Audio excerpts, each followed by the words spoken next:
اپنے آپ کو سبمٹ کر دیتے ہیں اللہ سے، تو پھر وہ آپ کی رہنمائی کرتے ہیں کہ تم کیسے کام کرنا ہے، لیکن آپ کو بڑھنا، پہلا قدم تو آپ کو اٹھانا پڑتا ہے۔ جیسے کہ حضور صلی اللہ علیہ وسلم کی حدیث مبارکہ ہے نا کہ اللہ تعالیٰ فرماتا ہے کہ تم ایک قدم آگے بڑھو، میں دوڑ کیا ہوں گا، تم مجھے اپنی محفل میں یاد کرو گے تو سچی محفل میں تمہیں یاد کروں گا۔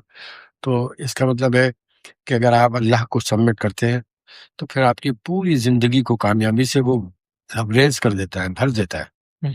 آپ کی گفتگو کردہ الفاظ کا چناؤ یہ آپ کا علم نہیں بتا رہا ہوتا ہے، یہ نیچر بتا رہی ہوتی ہے، یہ قدرت بتا رہی ہوتی ہے۔ پھر جب آپ فیصلہ کرتے ہیں تو فیصلے کے دو نتائج آتے ہیں نا، ایک ناکامی غلط، ایک کامیابی صحیح۔ تو صحیح فیصلے کرنے کی قوت اللہ تعالیٰ سے مانگنی چاہیے کہ اللہ تعالیٰ مجھے صحیح وقت پر صحیح فیصلہ کرنے کی قوت و طاقت عطا۔ خیر یہ مختصر سی بات آئی ہے سوال کے اوپر۔ مجھے قرآن کی وہ آیت یاد آ گئی کہ والذین جاہدوا فینا لنہدینہم سبلنا، جو ہمارے راستے کی تقاضا کرتے ہیں ہم ان کی طرف راستے کھول دیتے ہیں۔ بہت کھول دیتے ہیں، بہت کھول دیتے ہیں۔ مطلب میں کیا، میری ہستی کیا یار، میں تو ایک لفظ نہیں لکھ پاتا۔ میں اپنی کتابوں کو جب خود پڑھتا ہوں تو آپ یقین جانیے کہ وہ لفظ میں جب دیکھتا ہوں تو میں بولتا ہوں یار یہ لفظ آیا کہاں سے، یا جب لکھ رہا ہوتا ہوں تب مجھے نہیں سمجھ میں آتا کہ میں کیا لکھ رہا ہوں۔ اور اس کے بعد جب لوگ پڑھتے ہیں تو پھر وہ جب تعریفی کلمات کہتے ہیں تو میں اور پریشان ہو جاتا ہوں کہ اللہ تعالیٰ کی طرف رجوع کر دیتا ہوں کہ اللہ یہ سب تیرے کرم کی وجہ سے ہوا ہے، لہٰذا ان تمام چیزوں کا کریڈٹ تیرے کو جاتا ہے۔ میں کیا، میری ہستی کیا یار، ہم کیا ہے، ہم اس دنیا میں 6 ارب انسان بستے ہیں اور ہر شخص اپنے اندر اپنی صلاحیتیں لے کے آیا ہوا۔ ہم کس کے ساتھ کمپیئر کریں گے؟ 6 ارب مختلف انسان مختلف طریقے سے زندگی گزارتے ہیں، اور اسی کے اندر وہ دائرہ چھوٹا ہو یا بڑا ہو اسی میں وہ کامیابی بھی حاصل کرتے ہیں۔ پڑھ کے دیکھیں تو ہم سے بہتر تو سب ہے۔ ایک اور آپ لوگوں کی کاوش، آپ کے بیچ میٹس کی کاوش، جو کہ اب تک میری عقل دنگ ہے اس کو جب بھی میں انالائز کرتا ہوں، لوگ شاید اس پہلو سے نہیں دیکھتے، مگر کچھ لڑکوں نے، کچھ جامعہ کراچی ہے کچھ لڑکوں نے مل کر بے سر و سامان ایک تحریک بنائی اور اس نے انقلاب برپا کر دیا۔ یہ تاریخ انسانی میں لکھی جانے والی بات ہے۔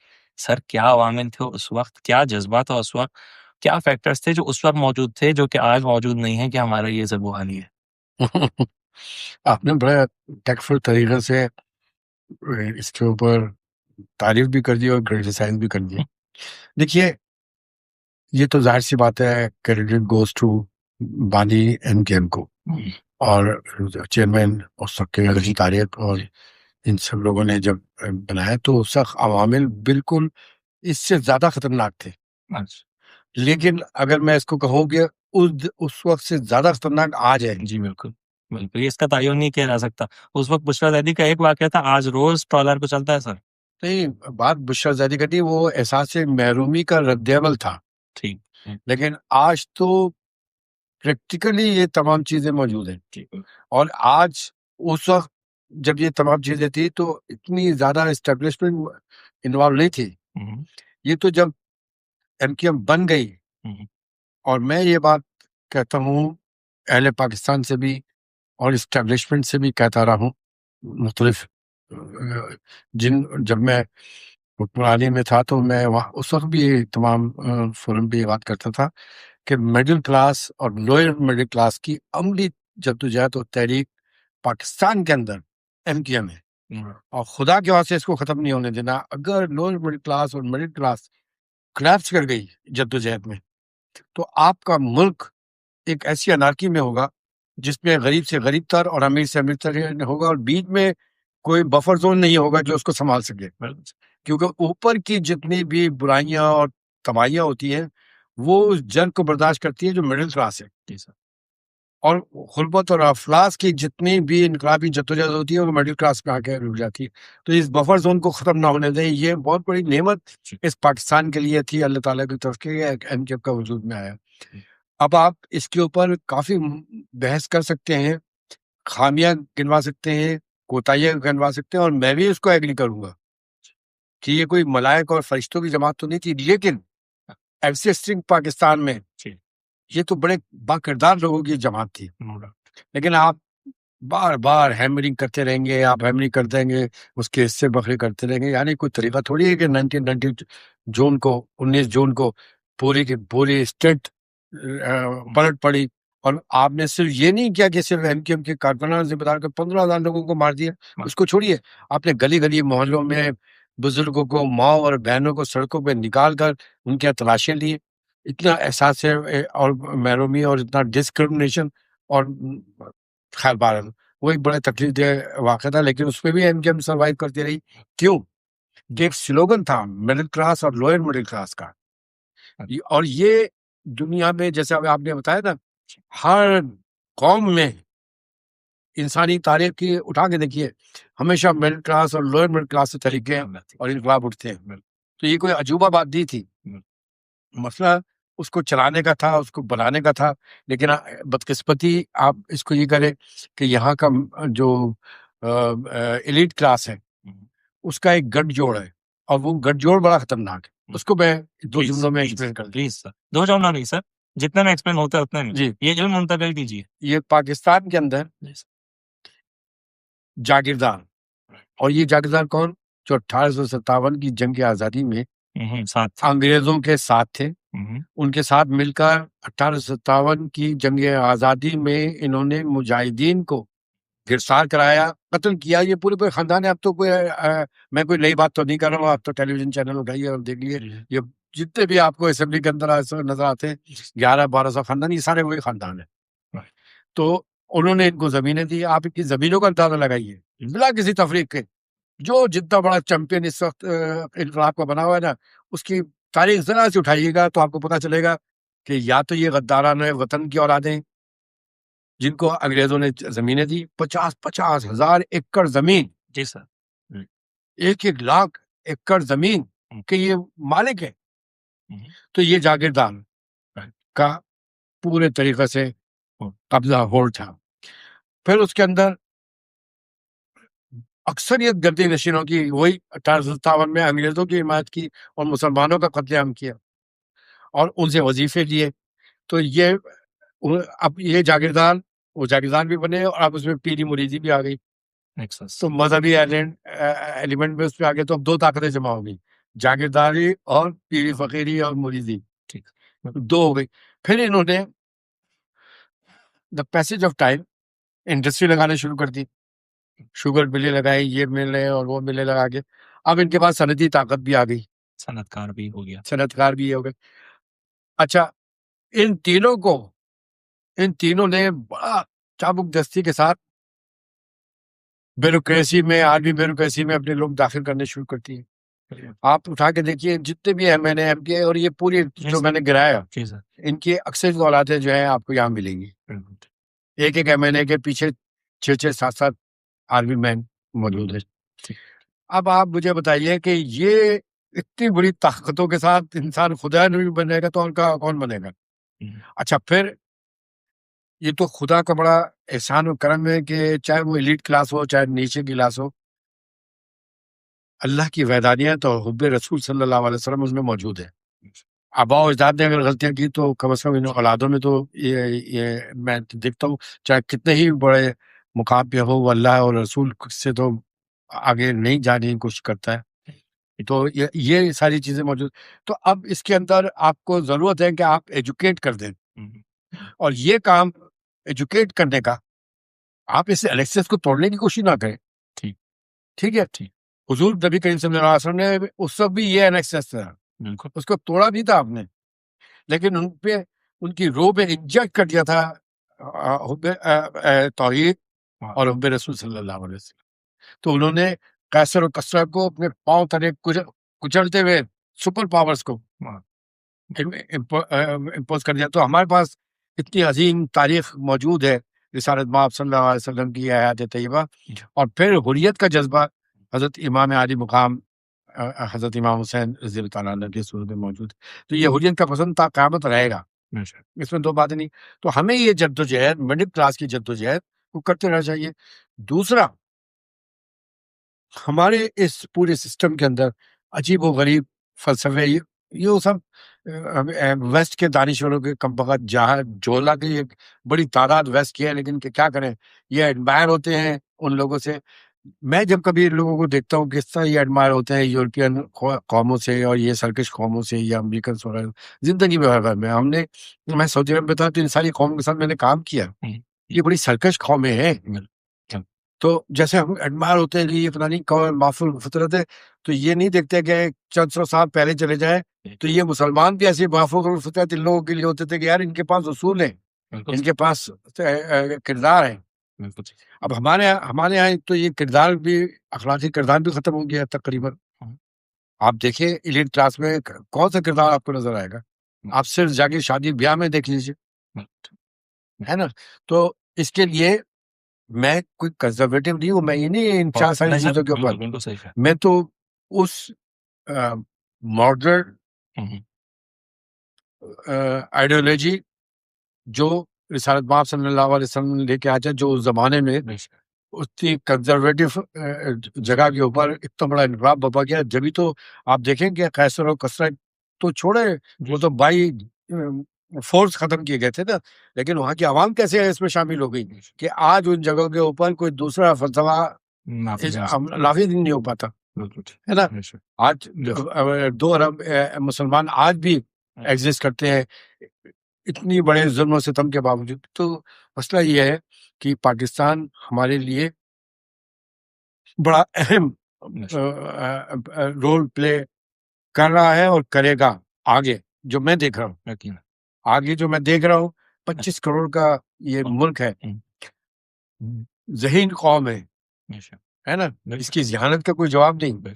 جہاں پر یہ ساری پسانوں کو چھوڑے، میں تو یہ کہوں کہ اس حالت میں بھی کن ذہنی کے باوجود یہ کن ذہن قوم نہیں ہے، ایٹم بم بنا کے بیٹھی ہوئی ہے، اور وہ بھی چھپا کے چوری کر کے ایٹم بم بنا کے بیٹھی ہوئی ہے نا، اور پوری دنیا سے اس کے ایٹم بم سے ڈر رہی ہے. تو مسئلہ کہنے کا یہ ہے کہ اس قوم کو راستہ دے، اس کو مارے پیٹے نہیں یار، ان کو ایجوکیٹ کرنے کی کوشش کریں.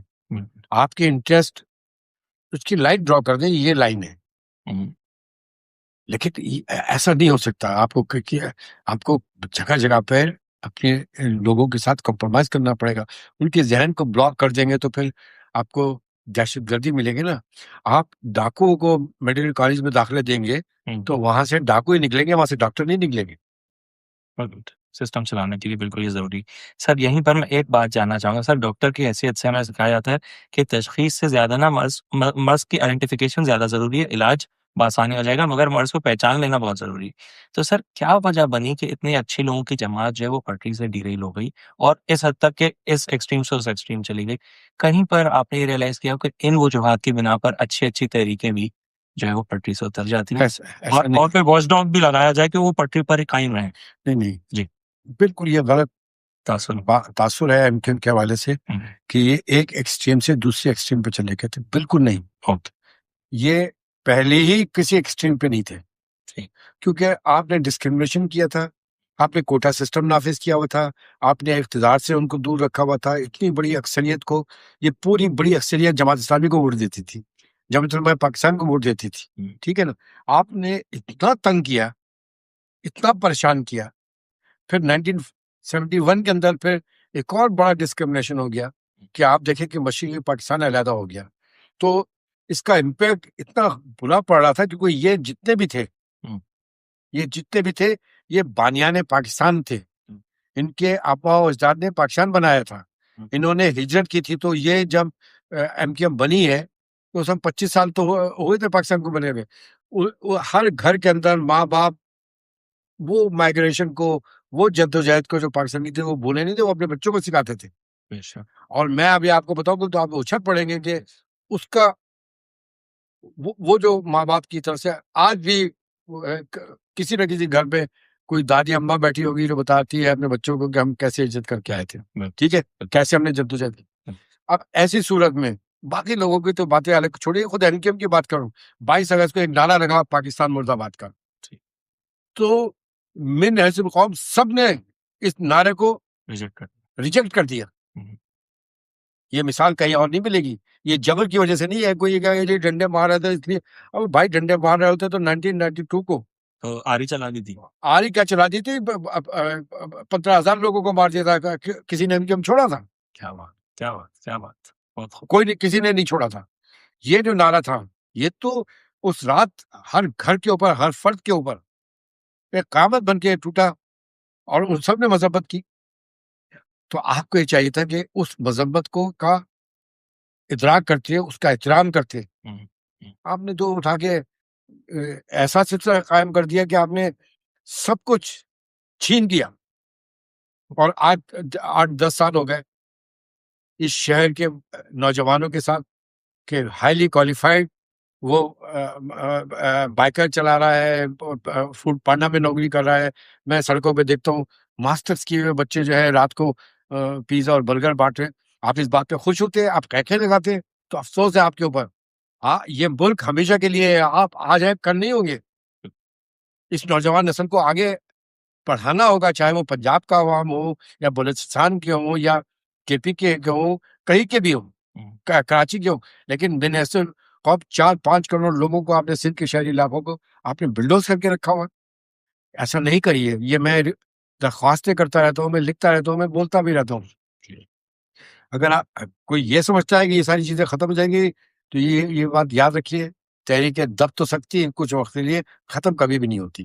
لیکن ابھی کچھ لوگ ایسے موجود ہیں جو ان ساری باتوں کو سنبھالنا چاہتے ہیں, لیکن آپ کا حالت یہ ہے کہ آپ ان کو موقع نہیں دے رہے کہ وہ اپنا کردار انجام دے سکے.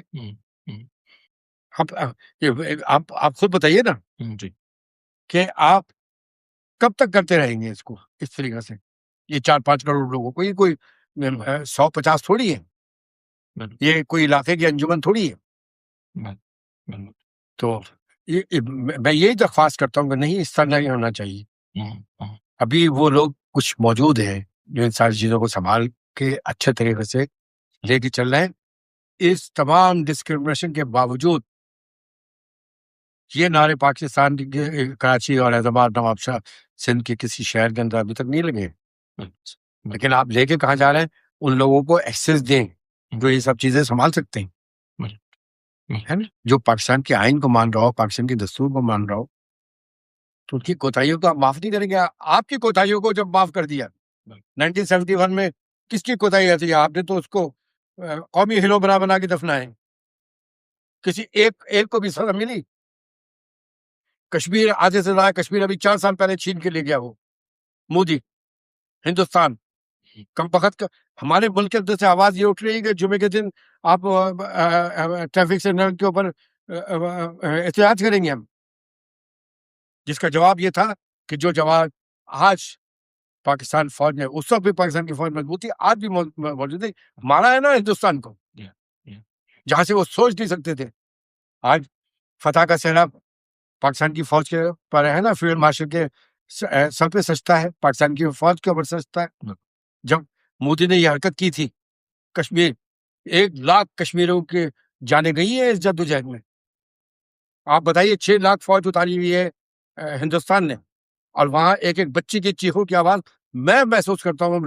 یقین کریں, غزہ ہو یا کشمیر ہو یا برما کے مسلمان ہو, یقین کریں کوئی رات ایسی, خدا کی قسم کوئی رات ایسی نہیں گزرتی جب یہ چیخیں کانوں میں نہیں آتی. اور بے بسی کی حالت میں کیا بولوں اس پہ. ایک تو آپ یہ عرض کیجیے کہ ہر کراچی کا رہائشی کو سیاسی کردار کے اعتبار سے, سیاسی اعتبار سے کیا کیا ذمہ داریاں, کیا کیا کام سر انجام دینے چاہیے کہ کچھ اتحاد بن سکے, کہ کل کو اپنی ہی صورتحال کچھ بہتر کر سکے. اور سر اس کے ساتھ ایک اعتراض جو فوراً سے سامنے آ جاتا ہے, اس کو میں اسی میں جوڑ دوں تاکہ آپ ایک جامع جواب دے سکیں. وہ یہ کہ وہ کہتا ہے کہ ہم اتنے پیسے ہیں کہ ہمارے پاس ہمارے وقت میں, دامن وقت میں گنجائش ہی نہیں ہے کہ ہم کچھ کر سکیں. دیکھیے, میں ایک بہت بڑی بات آپ سے پلیز, اور یہ پورے پاکستانی تمام سیاسی جماعتیں, اگر میں اس MQM کی بات کروں گا تو اس کا مطلب یہ نہیں کہ اس کو آپ فوکس کر کے MQM کو سمجھے یا آپ کے لوگ سمجھیں. MQM کے ساتھ جب اسٹیبلشمنٹ کا جوائنٹ وینچر رہا, ترقی ہوئی, کامیابی ہوئی, MQM نے ڈیلیور کر کے دیا. سندھ کے شہری علاقوں میں جتنی ترقی ہوئی ہے وداؤٹ فیل کہ یہ ڈسکرمنیشن کسی سندھی کے ساتھ ہوتا تھا یا پنجابی کے ساتھ یا اس کے ساتھ ایم کیو ایم کے اندر یہ فلسفہ ہی نہیں تھا. ٹھیک ہے. تو جب ایم کیو کو عروج حاصل ہوا ہے تو اس کے بیہائنڈ دی کرٹن اسٹیبلشمنٹ رہی ہے, آرمی رہی ہے. اچھا, اب آئیے آگے چلیے. جب پیس پارٹی کو عروج ملا ہے اور اقتدار ملا ہے, اس کے پیچھے بھی آرمی تھی, اسٹیبلشمنٹ تھی. جب اسٹیبلشمنٹ نہیں تھی تو یہ زمین پہ پڑے رہے تھے نا سب. اب آئیے مسلم لیگ, یہ بڑی جماعتوں کی ذکر کر رہا ہوں. جب آرمی ان کے پیچھے رہی ہے تب تک یہ اقتدار میں رہے. اور پی ٹی آئی کو تو چھوڑ دیے, اس کو تو پالا پوسا, نکمے نکٹوں کو پال کے 22 سال کے بعد سر پہ مسلط کیا, اور پھر اسٹیبلشمنٹ نے نکال کے باہر پھینکا. یہ الگ بات ہے کہ ووٹ آف نو کانفیڈنس کے ذریعے نکالا, لیکن ایسے نکٹوں کو بھی تو نہیں لانا چاہیے نا یار. تو کہنے کا مطلب یہ ہے کہ یہ با اختیار فریق کا فرض ہے کہ وہ سنبھالے. جہاں غلطی کرے وہاں ٹوکے, جہاں غلطی کرے وہاں ٹھیک کرے, اور کرتے تھے. دیکھیے میں تو پارٹ اینڈ پارشل رہا ہوں نا, میں وزیر داخلہ رہا ہوں نا, بالکل.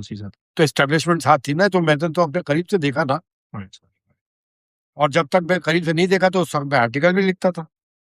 ظلم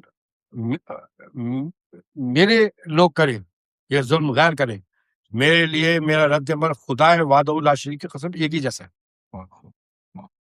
تو میرا اپنا دور ہے, اٹھا کے دیکھیے. میں تو کوئی, دیکھیے نا, میں نے تو پہلے کہا کہ میں وہ نہیں ہوں جو میں اپنے آپ کو کہہ رہا ہوں. آپ جائیں اور جا کے پورا میڈیا کھنگال لیں اور آپ دیکھیں کہ اس وقت میں نے اقتدار کے سنگاسن میں بیٹھ کے, جبکہ جھوٹ میرے خیال میں یہ لکھ لیا جاتا ہے کہ حاکم وقت کو جھوٹ بولنا پڑتا ہے.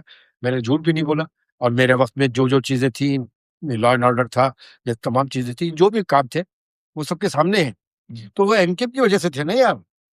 جب فاروق ستار میئر بنے تو کیا فاروق ستار پہ گاڈ گفٹڈ چیزیں آ گئی کہ وہ شہر کا تعمیر کر رہے تھے؟ پوری ایم کیو ایم ساتھ تھی. ایم کیو کے تمام ذمہ دار, تمام سیکٹر, تمام یونٹ, تمام وزیر ساتھ تھے, اور ڈیولپمنٹ ہوئی. جب مصطفیٰ کمال صاحب آئے تو کیا وہ اکیلے بنا رہے تھے سب؟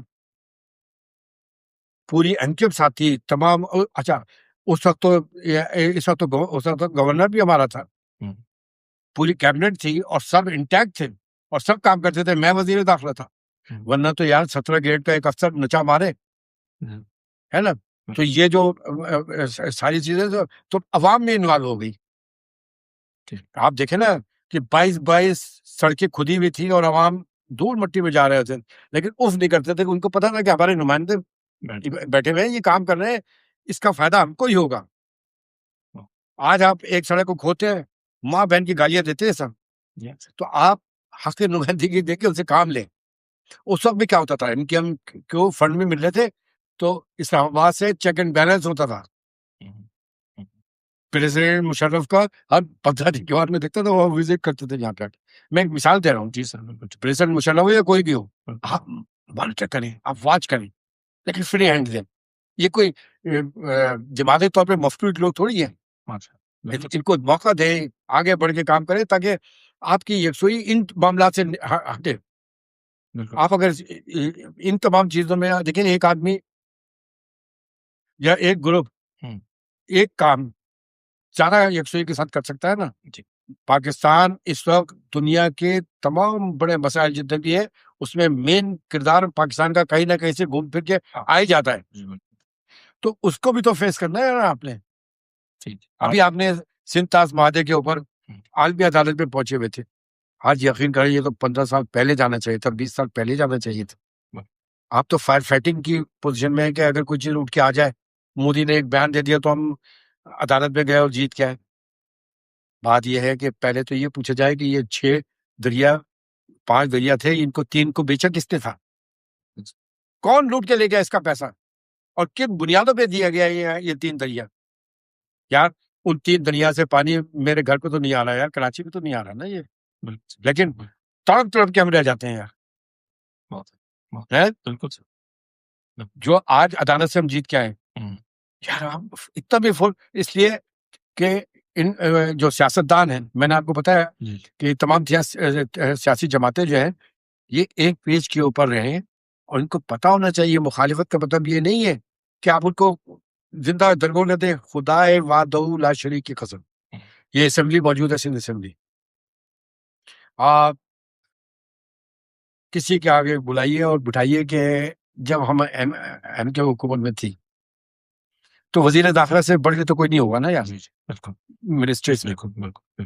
میں جب کھڑا ہوتا تھا نا اور جب کوئی مخالفت کرتا تھا تو میں غور سے بیٹھ کے سنتا تھا, اور کئی دفعہ ایسا ہوا, میں سچ بتا رہا ہوں آپ کو, ایمان ہو, کہ میں جیسے باہر نکلا تو مجھے پیس پارٹی کے ایک دو ایم پی نے کہا کہ دیکھیں صاحب یہ واقعہ ہوا ہے لیکن ہم نے جان بوجھ کے نہیں کہا کہ آپ کی بےعزتی ہوتی ہے.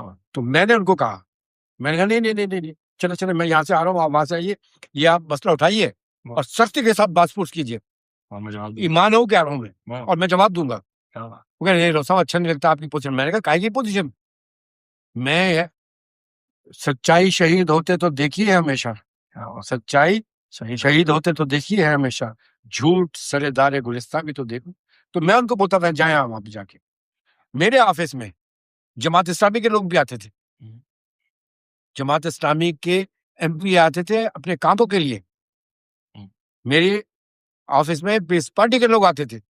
میں نے کبھی کھڑے ہو کے نہیں کہا ان کی مخالفت پہ, ان کے ایم پی اور ان کے میں نے کو کہ یار آپ تو میرے پاس آتے ہیں کام کرانے کے لیے, تو کام کرانا ان کا حق ہے, اور یہ میرا فرض ہے کہ میں اس کو, میں کوئی احسان تھوڑی کروں گا.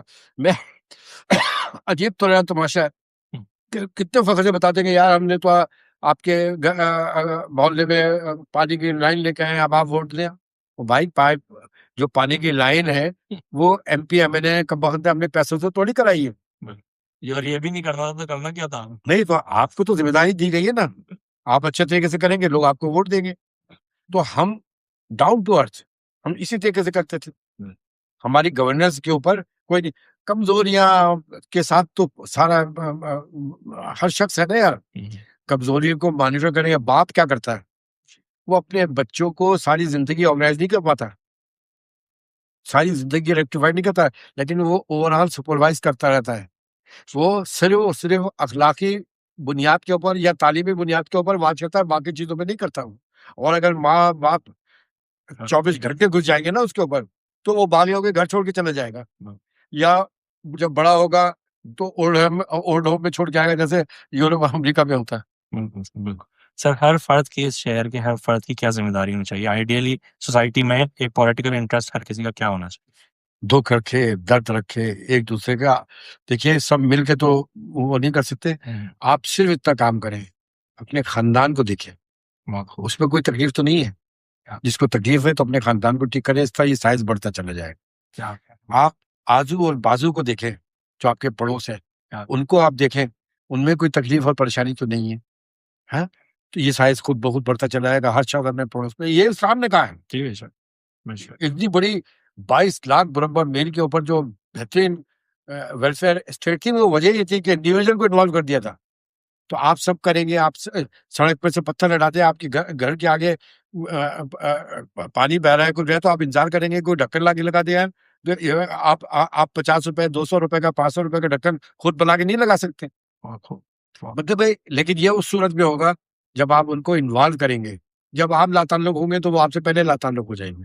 انڈیویجولی ایکٹیو یعنی کہ رہنا. ہاں, بہت خوب. سر آپ ماشاء اللہ تاریخ دان بھی ہیں, ایک اور بدھی سلجھا دیجیے کہ سر دنیا میں حضرت آدم جو اترے تھے وہ اب جو پتہ چل رہا ہے وہ سری لنکا میں اترے تھے سر. حضرت نوح کا ہے کہ وہ میسوپوٹیمیا یا آج کوفہ میں اترے تھے. یعنی کہ تاریخ انسانی جو ہے وہ صرف اور صرف مہاجرین پہ ہی تو منحصر ہے, ہر انسان ہی تو مہاجر ہوا. ہمارا سندھ ہے وہ حضرت عثمان لال مروندی, جن کو لال شہباز قلندر کہا جاتا ہے, شاید لوگوں کو یہ بھی نہیں معلوم, عثمان مروندی نام ہے حضرت لال شہباز قلندر کا, یعنی کہ مروند کے رہنے والے.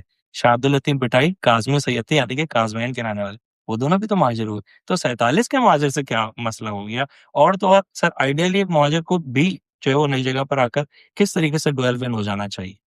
دیکھیے پہلی بات ہے مہاجر کی, اگر یہ تاریخ جو آپ نے بتائی ہے نا, جی تو صرف مسلمانوں کا نہیں جی, بلکہ تاریخ انسانی ہے. دنیا کے تمام آرینز بھی مہاجر تھے, جی سر, ہے نا. جی لیکن مہاجر کی تعریف اس طرح نہیں ہے. مہاجر کی تعریف جو ریکمینڈ کرتے ہیں نا وہ ہے ہجرت مکہ سے. رسالت میں آپ صلی اللہ علیہ وسلم نے اسلام کی روح سے فرمایا ہے, قرآن میں فرمایا ہے کہ اگر تم کو عبادت کے لیے جگہ نہیں ہے تو تمہاری زمین وسیع ہے، تو وہاں سے ہجرت کرو اور اس جگہ پہ جا کے کرو. اور لہٰذا پہلی ہجرت جو ہوئی وہ حبشہ کے لیے ہوئی، اس کو ہجرت کہا گیا. یعنی دین کے اعتبار سے تمہیں کہیں روکا جائے گا، تمہیں خوف ہوگا، تمہاری جان کو خوف ہوگا، تو تم وہاں سے ہجرت کرو گے. اب آپ روزی کمانے کے لیے سعودی عرب جا رہے ہیں، اچھا اس سے مہاجر نہیں کہیں گے تو کیسے مہاجر ہوگا؟ مثالی طور پہ ایک صاحب تھے، وہ خیر ان کا نام نہیں لیتا، لیکن میں ایک دن بیٹھا تھا گورنر ہاؤس میں، تو بہت ساری باتیں ہو رہی، تو وہ مجھے کہنے لگے کہ یار صاحب میں بھی مہاجر ہوں. میں نے کہا اچھا آپ تو مہاجر ہیں؟ کہہ رہے ہیں ہاں. تو میں نے کہا آپ لوگوں نے کہاں سے مجھے ہجرت کی تھی؟ تو انہوں نے کہا میں نے مانسیرا سے ہجرت کی تھی. صحیح ہے نا. تو مسئلہ یہ ہے کہ ہجرت جو ہے وہ طے ہوتی ہے رسالت مآب صلی اللہ علیہ وسلم کہ جو آپ نے مکہ سے آپ کو نکالے گئے. قرآن میں یہی ہے کہ یہ مہاجرین جو لوٹے پیٹے تھے، ان کی گھر بار چھینے گئے تھے، ان کی جان کو تھا، یہ صرف اللہ کی توحید کے لیے نکلے تھے اور نکالے گئے تھے، اور یہ پھر مدینہ گئے تھے. تو ہجرت کے میننگس یہ ہیں کہ اللہ اور اللہ کی وحدانیت کے لیے اور حب رسول کی وجہ سے اگر آپ کو تکلیف ہو اور پریشانی ہو رہی ہو تو آپ وہاں سے ہجرت کریں. کیا بات، دنیا بھر میں مسلمان کے لیے. اور پھر جو ہندوستان پاکستان میں سے سب سے بڑی ہجرت ہوئی کہ پاکستان بنایا گیا تھا. پاکستان کا مطلب کیا؟ لا الہ الا اللہ محمد رسول اللہ، یہ ایک نعرہ تھا. یہ جو لوگ کہتے ہیں نا سیکولر اور یہ قائد اعظم کی 11 تاریخ کی تقریر وغیرہ، مجھے یہ سب نہیں معلوم، لیکن مجھے یہ بات معلوم ہے کہ یہ نعرہ لگا تھا اور ہر گھر اٹھا ہوا تھا. اگر قائد اعظم لا الہ الا اللہ کا نعرے کو ریجیکٹ کرتے نا، مقصد کیا نہیں تو ان کے گھر والے بھی ان کو ووٹ نہیں دیتے، ان کو قائد اعظم نہیں بناتے. یہ تو نعرے کا مطلب ہی یہی ہے کہ یہ اسلامی نظام کے لیے بنایا گیا تھا اور اسلام کے لیے انہوں نے جدوجہد کی، اور اسلام کی جدوجہد کی وجہ سے ہم بٹ کے رہے گا ہندوستان، لے کے رہیں گے پاکستان، کیونکہ وہاں قتل عام شروع ہو گیا تھا. اتنا بڑا میسیکرز ہوئے، اتنے بڑے میسیکرز ہوئے جالندھر میں کہ ایک میں وہ دیکھ رہا تھا، کنویں میں کود کود کے عورتوں نے اپنی عظمت بتائی، اٹھا کے لے گئے. ان کے بچے آج تک وہ مسلمان بچیاں جنتی ہیں. یہ تاریخ کا سب سے بڑی مائگریشن تھی. اور یہاں پر جو مہاجر ہونے کی وجہ سے جو دیگر جگہ پہ مہاجر آئے وہ وہیں کا وہیں ایڈجسٹ اس لیے ہو گئے کہ قلیم تعداد تھی اور دارالحکومت تھا کراچی سندھ کے اندر، کیپٹل تھا نا پاکستان کا.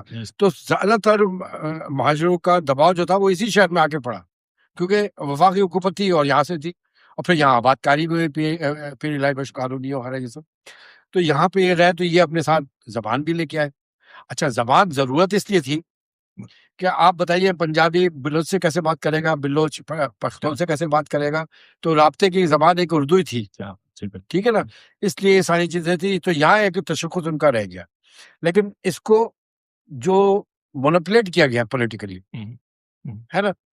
اور پھر خاص طور پہ 1973 میں 71 کے بعد جو صورتحال بنی، جو میسورین بنگلہ دیش وہاں رہ گئے. میسورین بنگلہ دیش کے کیمپ میں ایک بھی غیر مہاجر نہیں تھا، وہ سب آ گئے تھے. اور میں حافظ عاصم منیر صاحب سے درخواست کروں گا کہ حافظ صاحب ایک قرض اسٹیبلشمنٹ کے اوپر آج بھی ہے میسورین بنگلہ دیش کا.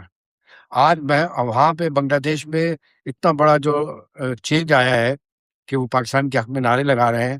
یہ وہ میسورین جو ریڈ کراس کے کیمپوں میں 30 سال سے 35 سال سے رہ رہے ہیں، یہ ان کی اسٹینڈ کرنے کی ایک قوت تھی جو آج تک ہے، اور واقعی ہم نے وہاں پہ ظلم کیے تھے. تو مسئلہ یہ ہے کہ اس چیز سے اب آگے بڑھنا چاہیے. اب سب کو موقع، آپ نے کوٹا سسٹم نافذ کر کے آپ نے کیا فائدہ کیا؟ تو پھر ایم کیو ایم بنی نا، لیکن اس کو اتنے سارے ٹکڑوں میں نہ بٹنے دیں، سب کو سب کا حق دیں، سب مل کے رہیں.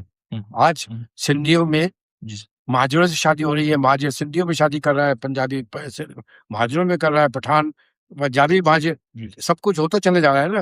آپ وہ ماحول اچھا بنا دے. کون منع کر رہا ہے؟ جو ہمارا جمہوری نظام ہے اس کے لیے بہت ضروری ہے کہ ایک اچھا آئی کیو لیول ہو، ایک اچھا تعلیم جو ہے وہ تعلیم یافتہ ذہن ہو.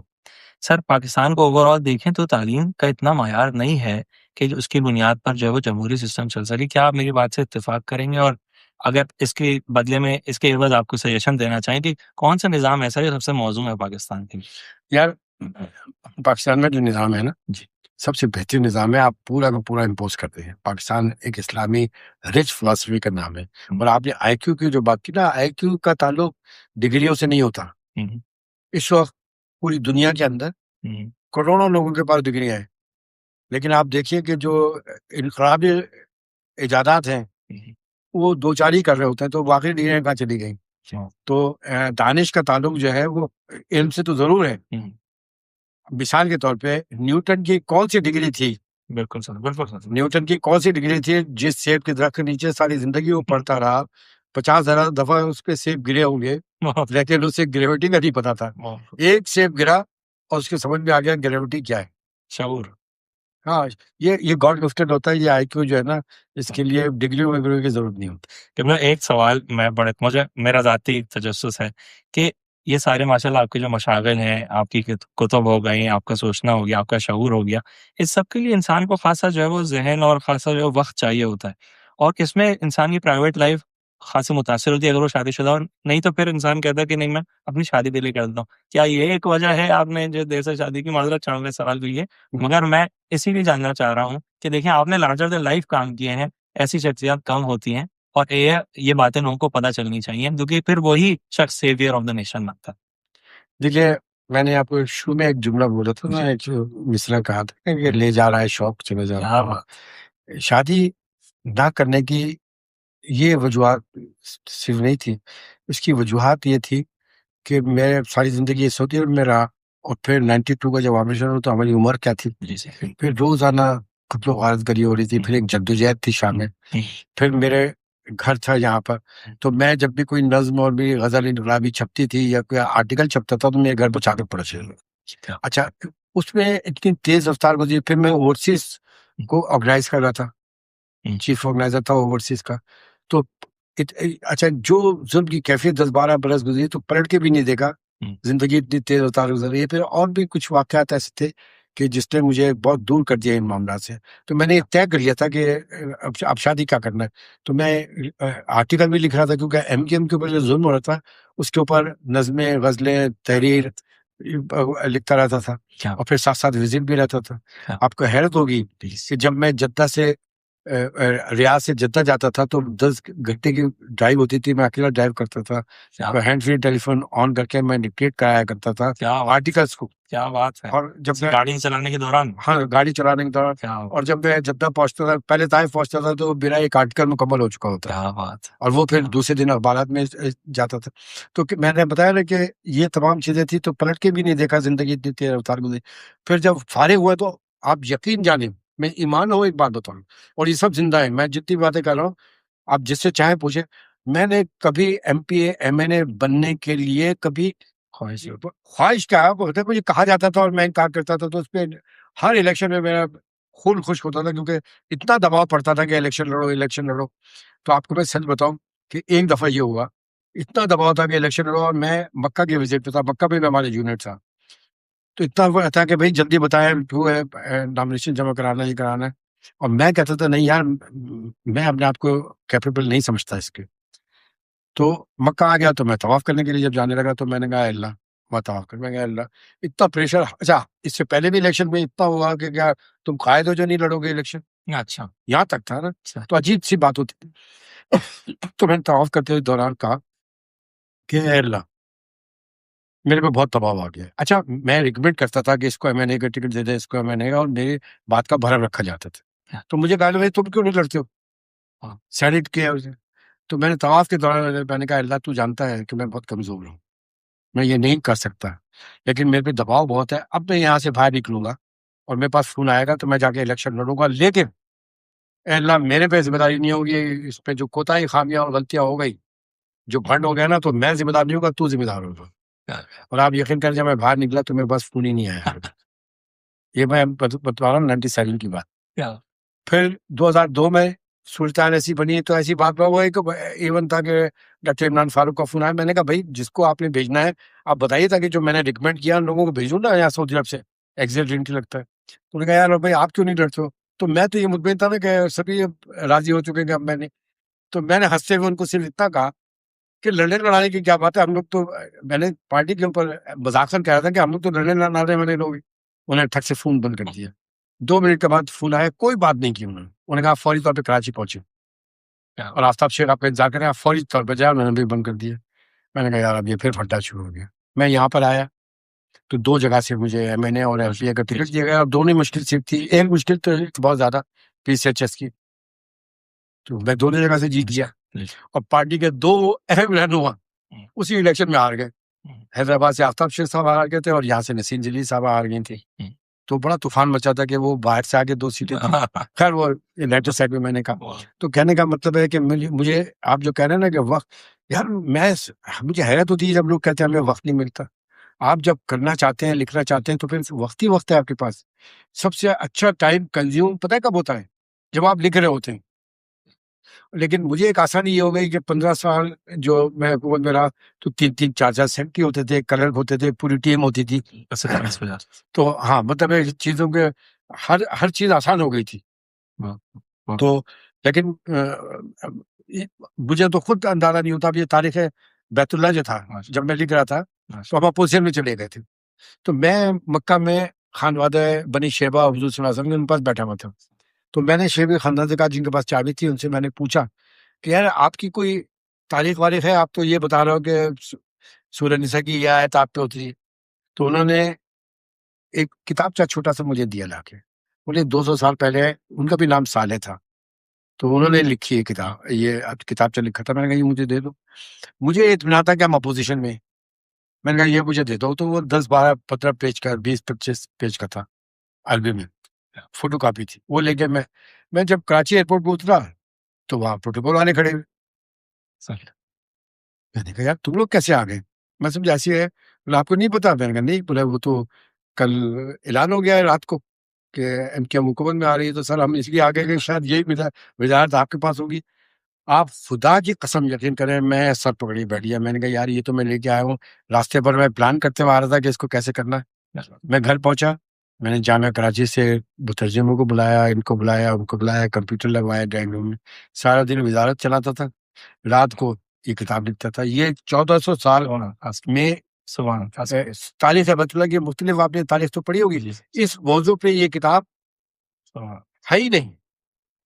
اور اس کے اوپر جو تفسیریں ہیں وہ وائٹ ہاؤس سے باریک اوباما نے کی ہے، فرانس کے وزیر فرانس کے پریسیڈنٹ وغیرہ. تو میں نے کہا یار ہمارے مولوی میں تو اتنا دمخم نہیں ہے کہ یہ وائٹ ہاؤس میں جا کر اس کو تبلیغ کرے اور دعوت دے کہ تم مسلمان ہو جاؤ، کیونکہ یہ تو جاتے ہیں اپنے ویزوں کے چکر میں، ان کو کوئی دلچسپی وغیرہ تو یہ ہے نہیں. تو میں نے یہ بھیجا ان کے پاس کہ اس کا بیک گراؤنڈ ہے، شاید یہ مسلمان ہو جائے. وہ کم وقت نہیں ہوا مسلمان، لیکن میں نے ان تمام لوگوں کو سربراہ میں تو انہوں نے تبصرہ بھیج دیا اس کے اوپر. تو یہ کتاب اس جگہ سے اس پہ لکھا ہے، لکھ کے بھیجا، میں نے اس میں بھیجا. تو اس میں کوئی وقت کی قید نہیں ہوتی. تو میں نے شادی کے بارے میں بتایا، تو پھر یہ ہوگا کہ میں نے طے کر لیا تھا. لیکن جب یہ کتاب لکھ رہا تھا ہم نے سیرت خیر البشر، یہ تو سیرت خیر بشر لکھ رہا تھا، تو اس میں ایک آیت تھی، ایک حدیث میری نظر سے گزری جو زندگی میں ہر دفعہ گزری تھی، کہ جس نے شادی جس نے نکاح کیا اس نے آدھا ایمان بچا لیا.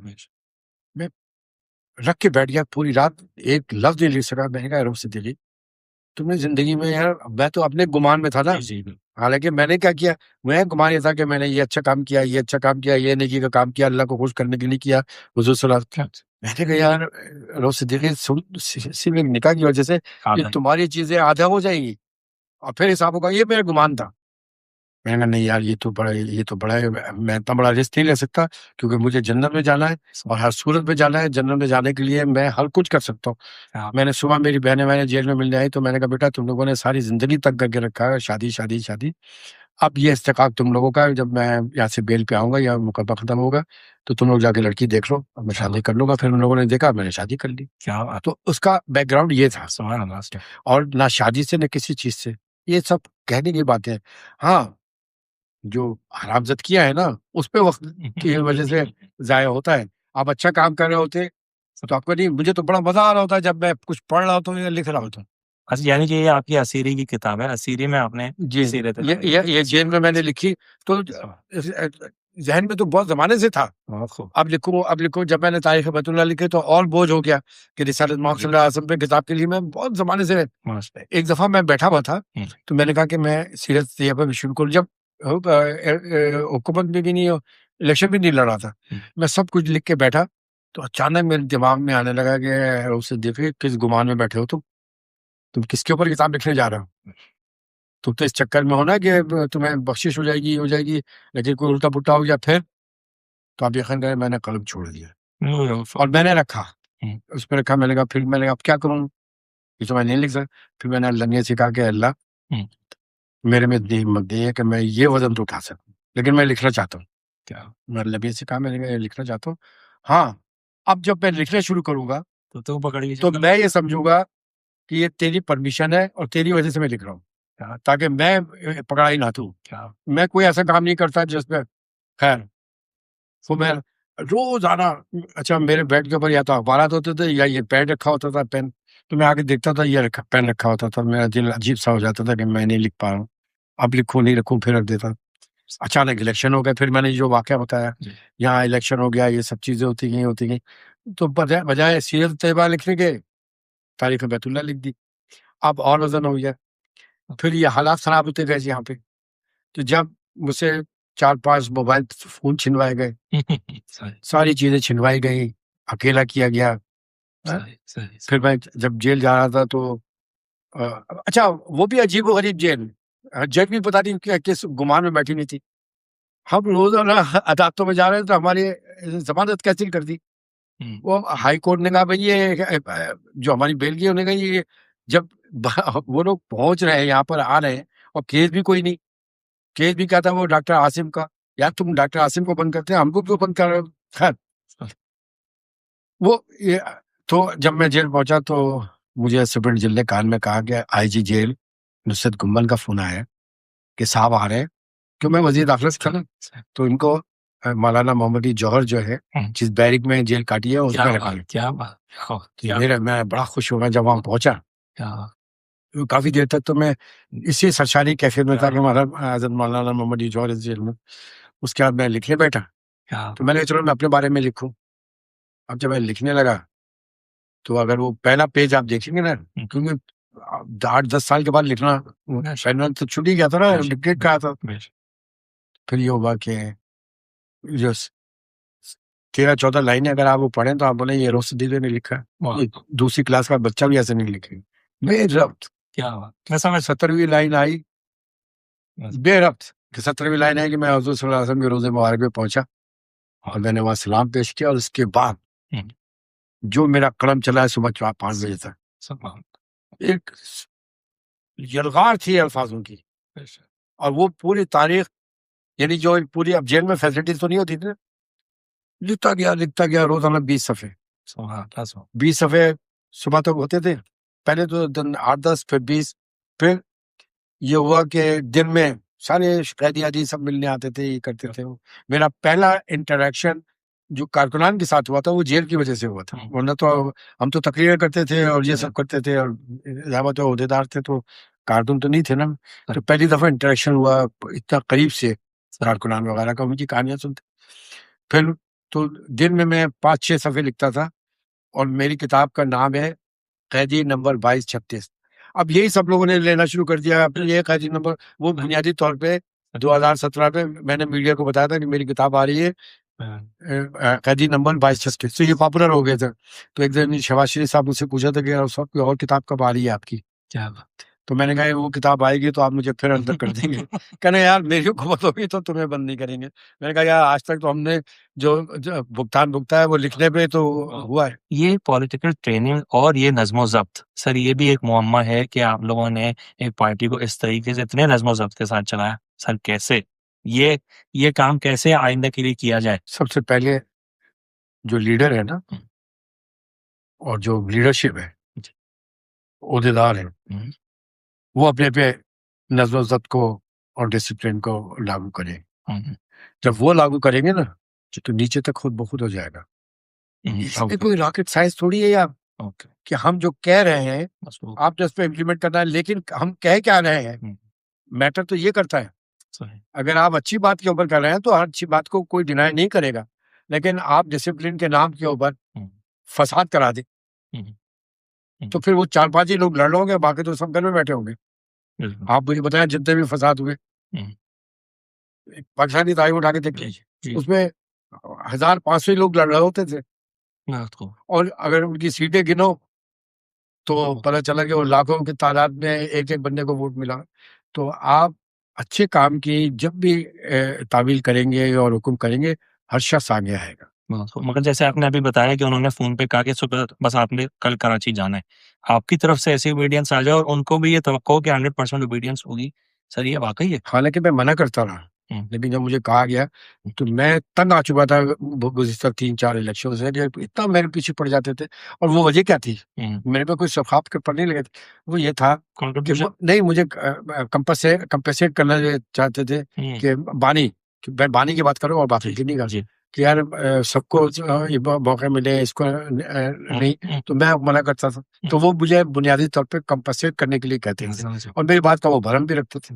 مگر یہ وجہ تھی نا کہ اتنی اوبیڈینس ہر کسی کی پورا نظم و ضبط۔ ظاہر بات ہے، اگر پارٹی کے اندر آپ کو رہنا ہے تو آپ کو نظم و ضبط کو تو ماننا پڑے گا نا۔ اگر نہیں مانیں گے تو پھر کائے کی لیڈرشپ اور کائے کی پارٹی، کائے کی اب یہ آپ دیکھ رہے ہیں ڈسپلن کیا اثر ہوا ہے، پورا ملک بخی ادھیڑ کے رکھ دیے، جس کو سنبھالتے شاید ہو گئے آج 2-3 برس سے۔ سر ایک سوال عوام کی طرف سے پوچھ رہا ہوں، یقیناً ہر کوئی پوچھے گا کہ سر اتنی اچھی باتیں ہیں، اتنا کچھ، مگر اس کے ساتھ ساتھ ایم کیو ایم کے اور بھی اتنے سارے کام کاج تھے جس پہ جو اعتراضات اٹھتے ہیں، تو آپ لوگوں کی موجودگی میں سر ایسے کام کیسے ہو گئے؟